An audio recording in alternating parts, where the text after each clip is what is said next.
چینی technology company Yubi ٹیک نے دنیا کے پہلے مکمل سائز کے بڑے پیمانے پر تیار کیے جانے والے الٹرا بائونک ہیومنائٹ روبوٹ یوور متعارف کرا دیے ہیں۔ یہ جدید روبوٹ نہ صرف انسانی جلد اور ریڑھ کی ہڈی جیسے فیچرز کی بدولت 90% انسانی حرکات کی نقل کر سکتے ہیں، بلکہ ان کا چہرہ، گفتگو اور ہونٹوں کی حرکت کو 20 ملی سیکنڈ سے بھی کم وقت میں ہم آہنگ کر لیتا ہے۔ یہ روبوٹ دنیا کے پہلے جذبات کو سمجھنے والے زبان کے ماڈل سے لیس ہے، جو 20 سے زائد جذباتی کیفیات کو 90% درستگی سے پہچان سکتا ہے۔ پریس ریلیز کے مطابق یہ روبوٹ روزمرہ کی رفاقت، بزرگوں کی دیکھ بھال، استقبالیہ اور گھریلو خدمات کے لیے تیار کیے گئے ہیں۔ کمپنی کو اب تک 10,000 سے زائد آرڈرز موصول ہو چکے ہیں، جن کی قیمت $17,000 سے $1,45,000 کے درمیان ہے اور ان کی فراہمی ستمبر کے وسط سے شروع ہوگی۔ بانی پاکستان تحریک انصاف کی ہمشیرہ علیمہ خان نے انسداد دہشت گردی عدالت راولپنڈی کے باہر میڈیا سے گفتگو کرتے ہوئے کہا ہے کہ ان کی جدوجہد صرف بانی پی ٹی آئی کی قید تنہائی ختم کرانے اور ان کے علاج معالجے کے لیے ہے۔ انہوں نے واضح کیا ہے کہ بانی کی صحت، مناسب علاج اور تمام بنیادی حقوق کی فراہمی ان کی اولین ترجیح ہے۔ علیمہ خان کا کہنا تھا کہ ہفتہ وار 18 افراد کے ملاقات کا عدالتی حکم موجود ہونے کے باوجود ان پر عمل درآمد نہیں کیا جا رہا، جبکہ ملاقات کرانا کوئی احسان نہیں بلکہ بانی پی ٹی آئی کا قانونی اور آئینی حق ہے۔ انہوں نے مزید بتایا کہ جنید اکبر کو پارٹی تنظیم سازی سے متعلق پیغامات پہلے ہی دیے جا چکے ہیں اور بانی نے انہیں پی اے سی سے مستعفی ہو کر خیبر پختونخوا میں تنظیم سازی کی ہدایت کی تھی۔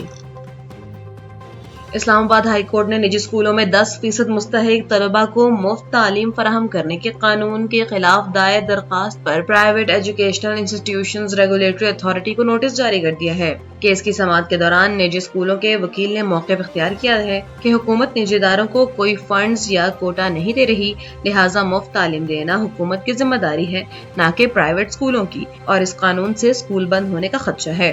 اس پر جسٹس ارباب محمد طاہر نے سخت برہمی کا اظہار کرتے ہوئے ریمارکس دیے ہیں کہ اگر ایک کلاس میں 18 بچے پڑھ سکتے ہیں تو مزید 2 مستحق بچوں کو پڑھانے میں کیا مسئلہ ہے؟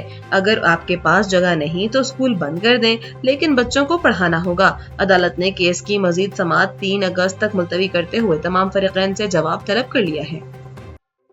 آن لائن حج رجسٹریشن نظام کے تحت پہلے 11 روز کے دوران ریکارڈ 2,03,722 عازمین نے گھر بیٹھے کامیابی سے اپنے رجسٹریشن مکمل کر لی ہے۔ سرکاری اعلامیے کے مطابق ان میں سے 1,80,000 عازمین نے ویب پورٹل اور 24,000 نے موبائل ایپ کا استعمال کیا۔ رجسٹریشن کرانے والوں میں سے 1,54,000 سے زائد عازمین نے سرکاری حج اسکیم جبکہ 49,000 نے پرائیویٹ حج اسکیم کا انتخاب کیا، جن میں 1,19,000 مرد اور 84,500 خواتین شامل ہیں۔ صوبائی اعداد و شمار کے مطابق پنجاب سے سب سے زیادہ 95,000، سندھ سے 63,000، خیبر پختونخوا سے 28,000 اور اسلام آباد سے 9,000، بلوچستان سے 5,500، آزاد کشمیر سے 1,200 اور گلگت بلتستان سے 600 عازمین نے خود کو رجسٹر کروایا۔ پاکستان اسٹاک ایکسچینج میں کاروباری ہفتے کے 5ویں اور آخری روز زبردست مثبت رجحان دیکھنے میں آ رہا ہے اور مارکیٹ نئی بلندیوں کو چھو رہی ہے۔ بازار حصص میں دوران ٹریڈنگ KSE 100 انڈیکس میں 991 پوائنٹس کا بڑا اضافہ ریکارڈ کیا گیا، جس کے بعد انڈیکس 1,85,472 پوائنٹس کے ریکارڈ سطح پر پہنچ گئی۔ آج اب تک کے کاروبار کے دوران انڈیکس 1,84,462 کی نچلی ترین سطح پر بھی آیا ہے، جبکہ اس نے 1,85,668 پوائنٹس کی بلند ترین سطح کو بھی چھوا۔ کاروباری سرگرمیوں میں بھی تیزی دیکھی گئی ہے اور پہلے سیشن کے اختتام تک مارکیٹ میں 20 ارب روپے مالیت کے 43 کروڑ شیئرز کا کاروبار طے پا چکا ہے۔ برطانیہ میں غیر قانونی تجارت اور منظم امیگریشن جرائم کے خلاف پولیس نے ایک بڑا کریک ڈاؤن کرتے ہوئے ملک کے مختلف علاقوں سے 57 تارکین وطن سمیت 300 سے زائد افراد کو حراست میں لے لیا ہے۔ برطانوی ذرائع ابلاغ کے مطابق یہ چھاپے چھوٹی کشتیوں کے ذریعے انگلش چینل عبور کر کے غیر قانونی طور پر داخل ہونے والوں کے خلاف مارے گئے۔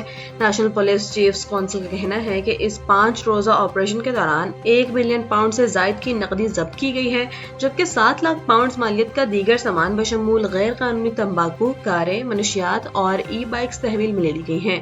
کارروائی کے دوران حجام کی دکانوں، ویب شاپس اور کار واش مراکز کو خصوصی طور پر چیک کیا گیا، کیونکہ غیر قانونی تارکین وطن اکثر انہی کاروباروں کی آڑ میں چھپتے ہیں۔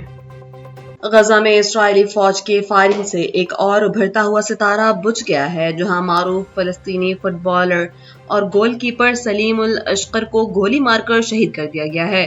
ان کی شہادت پر فٹ بال کی عالمی تنظیم فیفا کی مجرمانہ خاموشی پر دنیا بھر میں شدید تنقید کی جا رہی ہے۔ فلسطینی فٹ بال ایسوسی ایشن کے مطابق 32 سالہ سلیم الاشقر کو اسرائیلی فوج نے خان یونس کے قصبے الغارہ میں نشانہ بنایا۔ سلیم الاشقر غزہ کے متعدد سپورٹس کلبز کے لیے بطور گول کیپر کھیل چکے تھے۔ ان کی شادی شہادت سے محض 5 ماہ قبل ہوئی تھی اور ان کی اہلیہ امید سے ہیں۔ میڈیا رپورٹس کے مطابق اکتوبر 2023 سے جاری اسرائیلی جارحیت میں اب تک 1000 سے زائد فلسطینی کھلاڑی جام شہادت نوش کر چکے ہیں۔ شہید ایرانی رہبر اعلیٰ آیت اللہ علی خامنئی کی جسد خاکی باقاعدہ جنازے کی تقریبات کے لیے دارالحکومت تہران کی گرینڈ مصلی مسجد پہنچا دیا گیا ہے۔ ایرانی سرکاری میڈیا نے ایک تصویر جاری کی ہے جس میں سپریم لیڈر کا تابوت تہران کے مصلی پریئر ہال میں لایا جا رہا ہے۔ میڈیا رپورٹس کے مطابق 36 سال سے زائد عرصے تک ایران کی قیادت کرنے والے علی خامنئی کی نماز جنازہ میں تقریباً 2 کروڑ افراد کی شرکت متوقع ہے، جس کے بعد یہ ایران کی تاریخ کا سب سے بڑا جنازہ بن جائے گا۔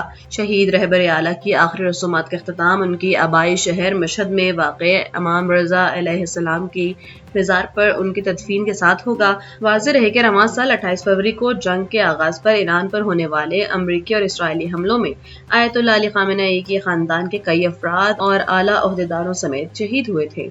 اقوام متحدہ کے جوہری نگراں ادارے کے سربراہ رافیل گروسی نے کہا ہے کہ حالیہ جنگی نقصانات کے باوجود ممکنہ طور پر ایران کے افزودہ یورینیم کے ذخائر اب بھی اس کی جوہری تنصیبات میں موجود ہیں، تاہم صورتحال کی حتمی تصدیق کے لیے معائنہ کاروں کی دوبارہ رسائی ناگزیر ہے۔